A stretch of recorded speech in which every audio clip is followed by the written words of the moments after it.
ఉద్యోగ ఉపాధ్యాయ మిత్రులందరికీ జై హింద్. సుదీర్ఘ కాలము గవర్నమెంట్ ఎంప్లాయీస్గా విధులు నిర్వహించి రిటైర్డ్ అవుతున్న మరియు ఫ్యూచర్లో 2, 3, 4 ఏళ్లలో రిటైర్ కాబోయే ఉద్యోగులకు ఒక ముఖ్య గమనిక. మీ సర్వీస్ బుక్లో ఎంట్రీస్ సరిగా ఉన్నాయా లేదా ఓసారి చెక్ చేసుకోండి.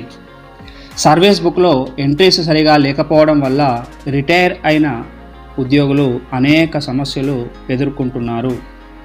సర్వీస్ బుక్ ఏజీ ఆఫీస్కు పంపిస్తే అన్ని ఎంట్రీస్ సక్రమంగా కరెక్ట్గా ఉంటేనే పెన్షన్ శాంక్షన్ అవుతుంది. ఎంట్రీస్ సరిగా లేకపోతే అనేక సమస్యలు వస్తాయి.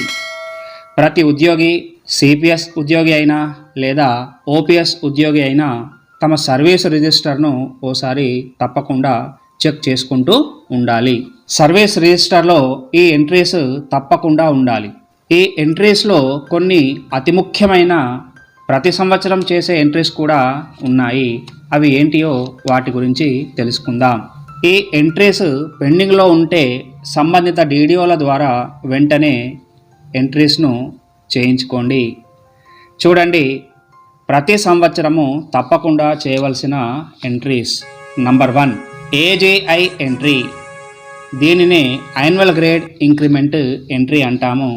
ఏజీఐ ఎంట్రీ చేసి ఆ సంవత్సరము క్లోజ్ చేసి నెక్స్ట్ ఇయర్ అపాయింట్మెంట్ డేట్ ఏదైనా ఆ నెల 1వ తారీఖు వేసి ఓపెన్ చేయాలి.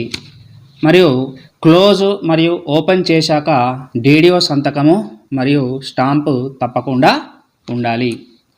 Number 2, service verification entry. దీనినే యాన్యువల్ వెరిఫికేషన్ ఎంట్రీ అంటాము.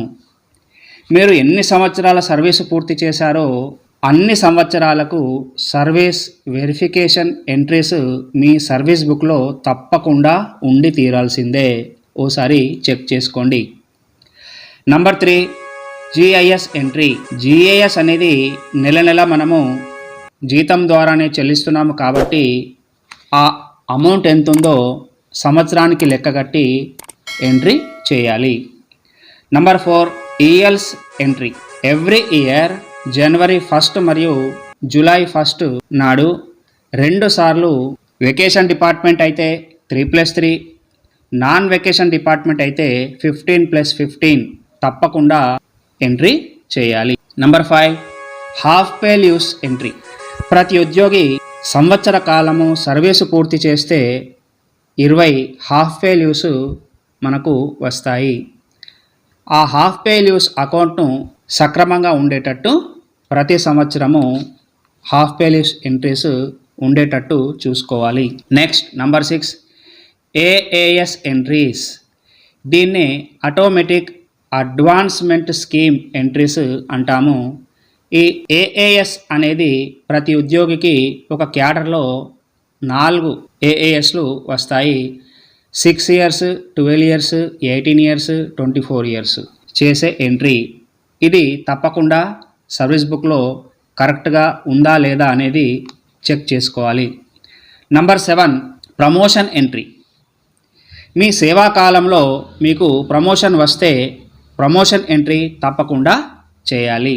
నెక్స్ట్, జాబ్లో వచ్చిన తర్వాత 2 ఏళ్లకు సర్వీస్ రెగ్యులరైజేషన్ ఎంట్రీ మరియు ప్రమోషన్ తీసుకుంటే ప్రమోషన్ తీసుకున్న సంవత్సరం తర్వాత రెగ్యులరైజేషన్ ఎంట్రీ తప్పకుండా ఉండేటట్టు చూసుకోవాలి.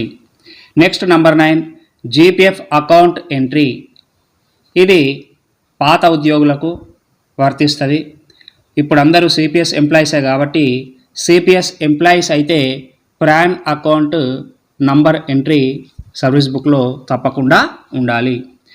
నెక్స్ట్, టీఎస్జిఎల్ఐ ఎంట్రీ కూడా అందరూ కడుతున్నారు కాబట్టి తప్పకుండా ఆ ఎంట్రీ కూడా ఉండాలి. Next, departmental test entries. GOT, EOT, special language టెస్టులు వగైరా వగైరా టెస్టులు ఏమైనా పాస్ అయితే వెంటనే మీ హాల్ టికెట్ నంబర్తో పాస్ అయిన సంవత్సరమే అందులో వ్రాసి తప్పకుండా ఎంటర్ చేయించుకోవాలి. ఎందుకంటే ఆన్లైన్లో ఒక్కొక్కసారి దీని గురించి వెతికినా దొరకది. ఎప్పటికప్పుడు ఈ ఎంట్రీస్ చేయించుకోవాలి. Next, transfer entries. Date, forenoon, afternoon కరెక్ట్గా ఉన్నాయో లేదో చెక్ చేసుకోండి. 2005 సంవత్సరం నుండి ప్రతి ఉద్యోగికి ఎంప్లాయ్ ఐడి నంబరు కేటాయించారు కదా, ఆ employee ID number entry service book తెరవగానే సెకండ్ పేజ్లో కనిపించే విధంగా తప్పకుండా ఎంట్రీ చేయించుకోవాలి. నెక్స్ట్ అలాగే సరెండర్ లీవ్ ఎంట్రీ. ఈఎల్స్ను మనము అమ్ముకున్న తర్వాత ఆ ఈఎల్స్కు సంబంధించినటువంటి షెర సర్వీస్ బుక్లో ఉండాలి. అలాగే ఈఎల్స్ అకౌంట్ తప్పులు లేకుండా, కొట్టివేతలు లేకుండా సక్రమంగా ఉండేటట్టు చూసుకోవాలి. Next EHS entry. ఈ ఎంట్రీస్ అన్నీ ఉన్నాయో లేదో చూసుకోండి. ఎంట్రీస్ లేకుంటే డీడీఓల ద్వారా తప్పకుండా ఎంట్రీస్ చేయించుకోండి. ఎంట్రీస్ కరెక్ట్గా లేకుంటే సమస్యలను ఎదుర్కొంటారు. రాబోయే రోజుల్లో ఆన్లైన్ సర్వీస్ బుక్స్ రాబోతున్నాయి కాబట్టి ఈ మాన్యువల్ సర్వీస్ బుక్లో ఎంట్రీస్ సక్రమంగా ఉంటేనే ఆన్లైన్ సర్వీస్ బుక్ ఎలాంటి ఇబ్బందులు లేకుండా తెరుస్తారు. కాబట్టి మిత్రులారా, ఈ ఎంట్రీస్ అన్నీ ఒకసారి చెక్ చేసుకోండి. ఈ వీడియోను లైక్ చేయండి, నా ఛానల్ను తప్పకుండా సబ్స్క్రైబ్ చేసుకోండి. ఈ ముఖ్యమైన వీడియోను ప్రతి ఉద్యోగికి చేరే విధంగా షేర్ చేస్తూనే ఉండండి. అతి త్వరలో మరొక ఉద్యోగ ఉపాధ్యాయులకు సంబంధించిన ముఖ్య విషయంతో మీ సేవలో ప్రత్యక్షమవుతాను.